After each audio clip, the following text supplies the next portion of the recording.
What if I told you that 30 days from now, you could meet the version of yourself that God originally intended? Not the version life created, not the version people labeled, but the version buried under fear, laziness, distraction, and doubt, the real you.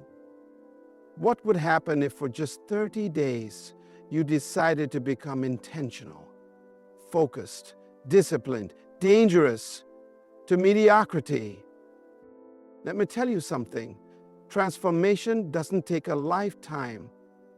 It takes a decision and then consistency.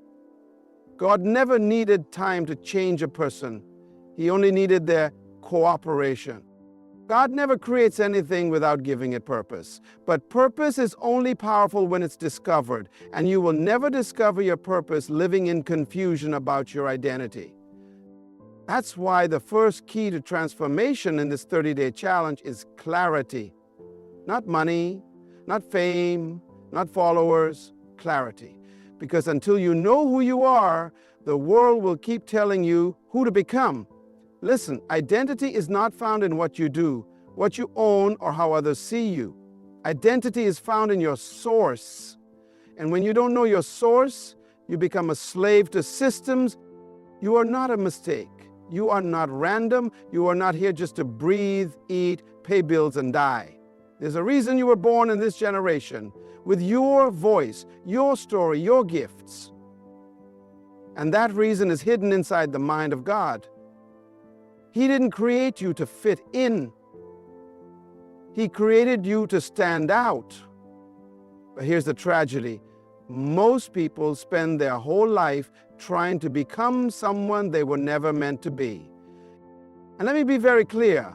The world is not suffering from a lack of gifted people. It is suffering from a lack of authentic people, people who have the courage to be who God created them to be, not what culture told them to become. That's why the next 30 days demand that you return to the blueprint. Go back to the one who made you. Because when you understand who you are, you'll stop settling for what you're not. Jesus didn't come to earth confused. He knew who he was. At 12, he said, "Didn't you know I must be about my Father's business?" At 30, he walked into the synagogue and declared, "The Spirit of the Lord is upon me, for he has anointed me." Why? Because clarity produces confidence. And confidence unlocks courage. Some of you have been praying for courage, but God is saying, get clear first, then courage will follow. You can't transform into someone you haven't clearly seen. So for the next 30 days, you must get still, disconnect to reconnect. Take time to look in the mirror of the Word, journal, ask the hard questions. Who am I? Why am I here? What lies have I believed about myself? What truth have I ignored for the sake of acceptance? Because clarity doesn't come through crowds. It comes through quietness. And hear me, the world will adjust to your clarity or it will resist it. But either way, your job is not to conform, it's to align. God cannot transform what you keep misidentifying, so start calling yourself what heaven calls you. Chosen, appointed, royal, a citizen of the kingdom. You were not created to chase identity, you were created to carry it. And once you get clear, nothing can stop you. Destiny is never delayed by God, it's delayed by our discipline.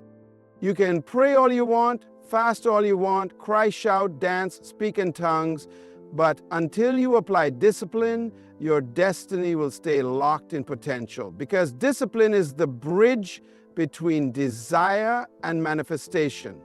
You don't become what you want, you become what you consistently do. Every great move of God in Scripture required discipline. Moses had to stay 40 days on a mountain. Daniel disciplined his body and his prayer life. Paul said, "I beat my body and make it my slave." Even Jesus, the Son of God, did not walk into his purpose without fasting and focus.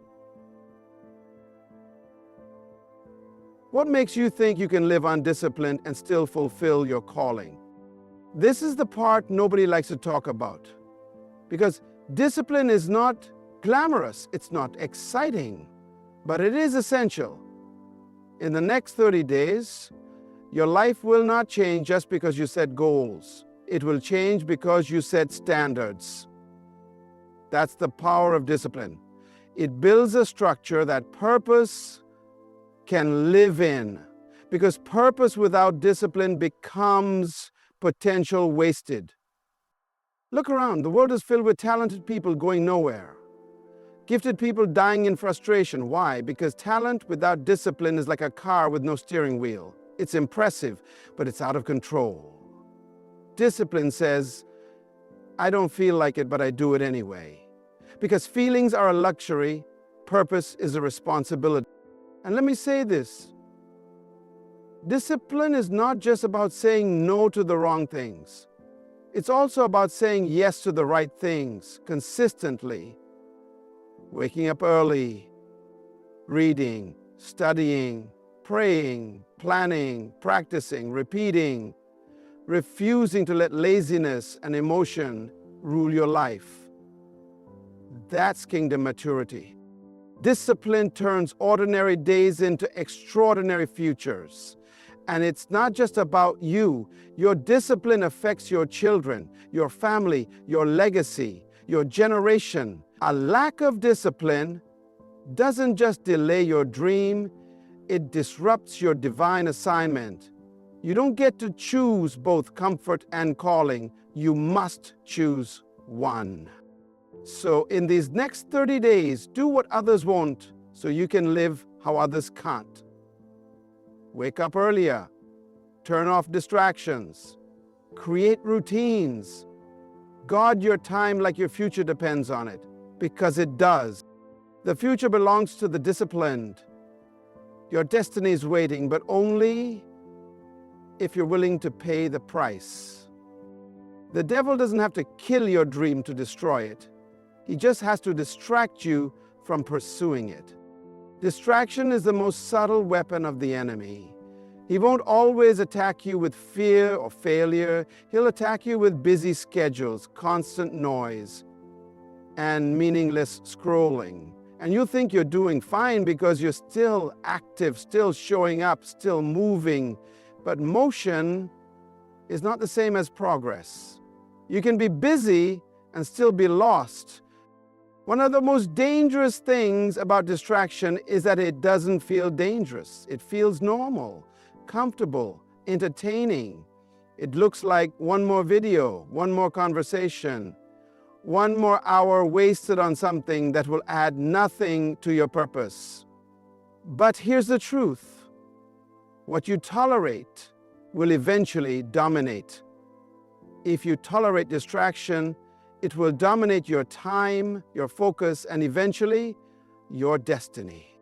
When Nehemiah was rebuilding the wall, his enemies kept trying to call him down from the work. Do you remember what he said? I am doing a great work and I cannot come down. That is the language of a focused person. That is the voice of someone who refuses to be distracted. He didn't say, let me think about it. He didn't say, I'll just go for a minute. He said, I cannot come down. Why? Because when you're building what God told you to build, you don't have time to entertain what He didn't send. The next 30 days are a war against distraction. You cannot afford to keep giving your attention to things that are not aligned with your assignment. And let me say this, not every distraction is sinful. Some of it is just misplaced attention. The enemy knows he can't stop you from being good, so he'll keep you from being effective. You can be busy doing good things and still miss the God thing. Your mind is a gate, your eyes are a gate, your ears are a gate. And whatever you allow through those gates will shape your reality. You are feeding your future every time you consume content. Every conversation you entertain, every notification you check, every minute you waste is not harmless. It's expensive. Purpose requires presence, focus, intention. So during these 30 days, it's time to shut some things down. Turn off the noise. Unfollow the distractions. Say no without apology. Because every yes to distraction is a no to your destiny. The devil doesn't need to steal your crown. He just needs to keep you too distracted to ever wear it. You cannot live a transformed life with an unrenewed mind. It is impossible. Your mind is either your greatest asset or your most dangerous enemy. The Bible does not say be transformed by attending church or by singing worship songs or by simply believing in Jesus. It says be transformed by the renewing of your mind. Why? Because your mind is the command center of your life. You don't live by what you believe. You live by what you've allowed your mind to agree with. And if your mind is filled with fear, doubt, confusion, and lies, then that becomes the prison you live in, even if your spirit is free. The problem with many believers is that they've been saved, but they have not been renewed. They've been delivered from Egypt, but Egypt is still living in their heads. They've left the relationship, but the insecurities stayed. They've changed environments, but their thoughts haven't shifted.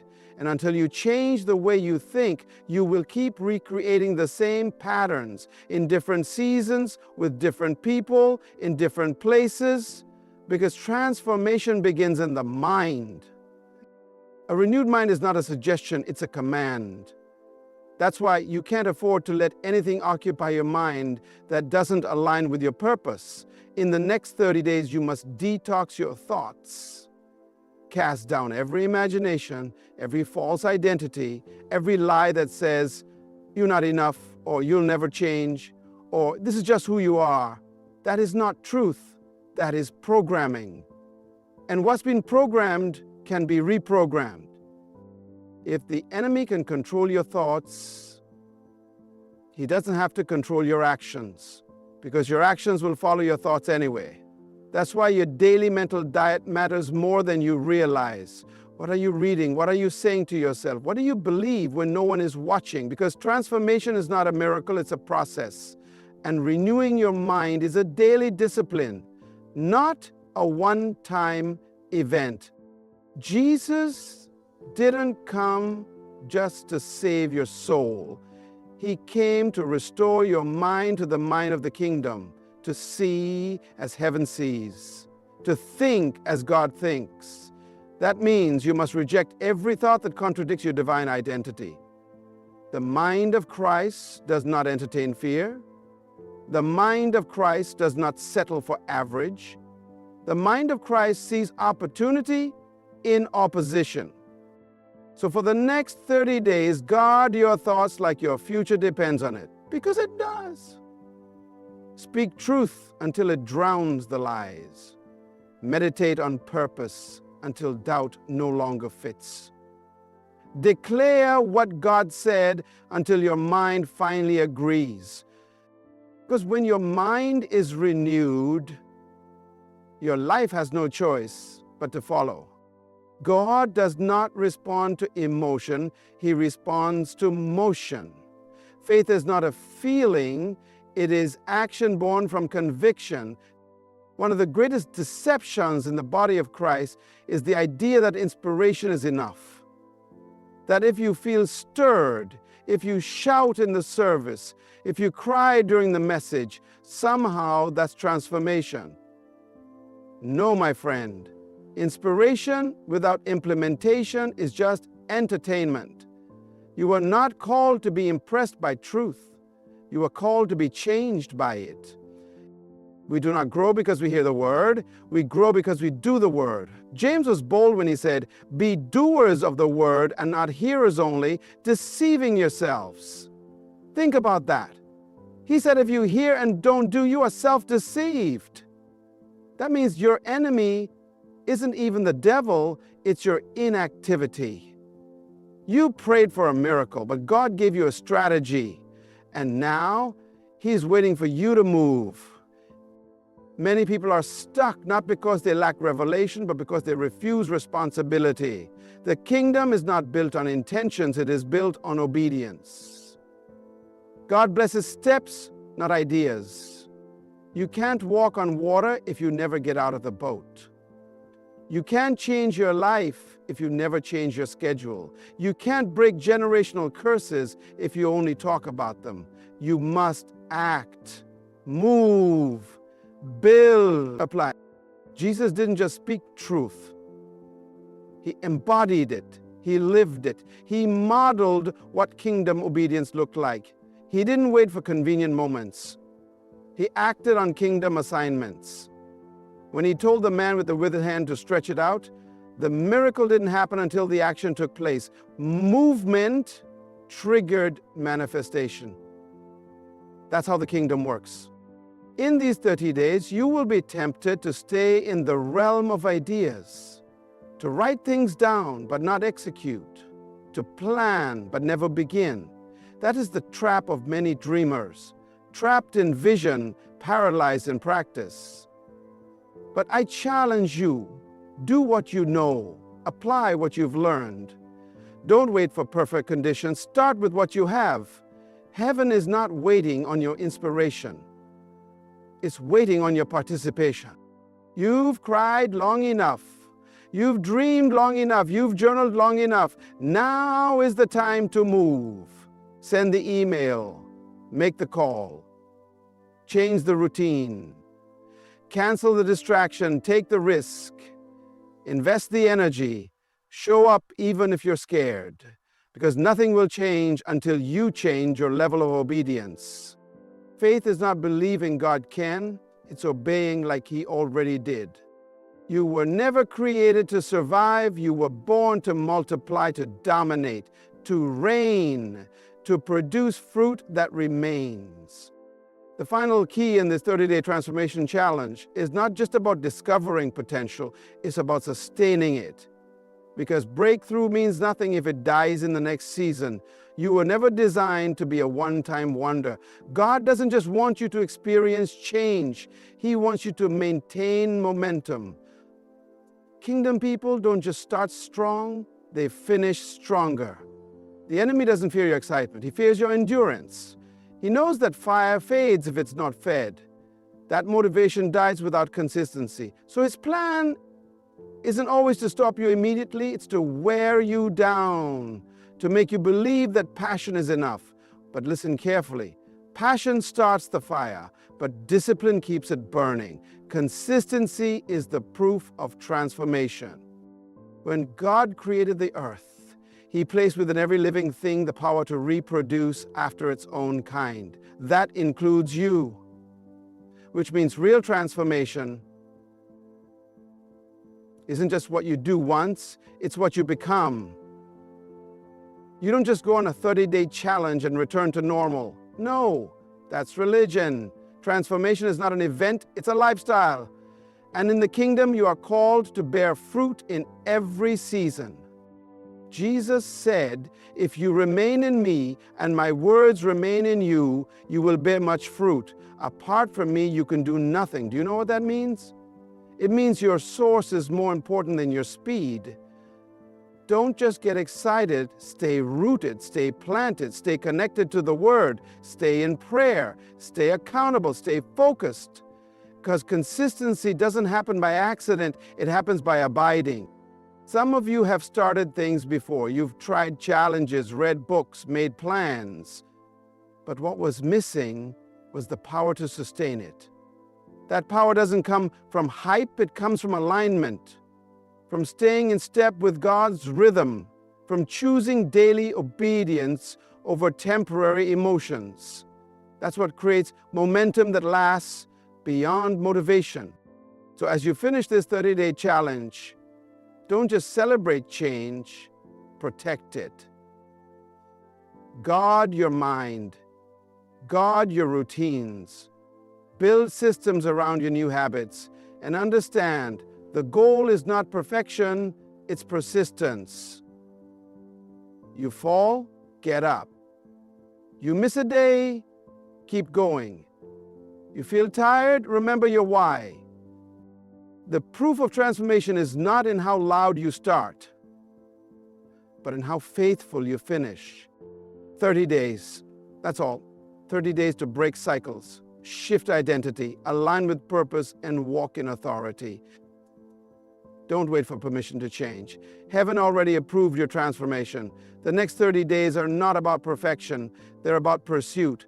Pursue the version of you that looks like Christ, focused, free, and full of fire. Now, the question is not, can you change? The question is, will you obey the demand of your destiny?